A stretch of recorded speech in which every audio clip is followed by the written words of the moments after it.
Voilà, donc c'est fait. Donc Rθ, c'était le premier arc. Et ce morceau va partir, on l'a découpé et on l'a rapproché A et B. On a fait coïncider A et B pour avoir un cercle plus petit de rayon L. Donc Rθ égale 2πL qui est à la base du cône, vous voyez, de rayon L. Donc θ égale 2πL sur R. θ égale 2πL sur R. Mais L, pour avoir un volume maximum, c'est R racine de 2 tiers. Remplaçons L par R racine de 2 tiers. Ça nous fait donc θ égale 2π L, R racine de 2 tiers sur R. Que c'est merveilleux, R disparaît et ça nous donne θ en radian 2π racine de 2 tiers et en degrés 360 racine de 2 tiers et on trouve 294 degrés. Donc, quel est le morceau que l'on va couper et enlever? Eh bien, c'est l'angle au centre alpha qui est le complément de θ par rapport à 360. 360 moins 294 et ça nous donne un angle au centre alpha égal environ 66 degrés qu'il faut enlever pour former le cône de volume maximum. Donc alpha égale 66 et alpha égale 66 ne dépend pas de R puisque R a disparu dans la simplification.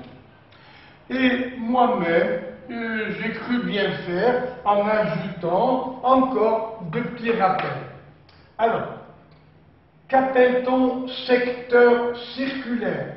Eh bien, c'est une portion, un morceau de cercle compris entre deux rayons. Donc, on appelle secteur circulaire la portion d'un cercle, vous voyez, comprise, voilà, la portion entre les deux rayons qui font entre eux un angle alpha ou n'importe quoi, à vous de voir. Alors, un exemple. J'ai pris un secteur circulaire de 28 degrés. Quelle est la longueur de l'arc qui le finit? Eh bien, regardez, on fait un tableau de proportionnalité. Pour 360 degrés, j'ai pris R égale 10 pour expliquer. 2πr, ça fait 62,8 cm. Donc, pour 360 degrés, le tour de tout le cercle, c'est 62,8. Et pour 28 degrés, eh bien, on aura une longueur L proportionnelle, la quatrième proportionnelle. L égale 28 fois 62,8 divisé par 360. Et quelle serait maintenant la surface, l'aire du secteur? J'ai pris 110 degrés. Eh bien, pour 360 degrés, nous avons pi r carré. R au carré, ça fait 100. 100 fois pi, ça fait 314 cm². Donc, pour 360 degrés, nous avons une surface où R égale à pi r carré. Et pour une mesure quelconque, 110 par exemple, 110 degrés, nous aurons une surface S. À quoi est égal S?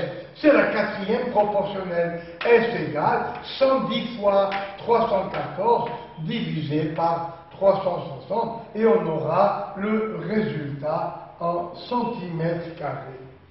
Voilà, ce sont des rappels qui peuvent, vous voyez, vous rendre service de temps à autre.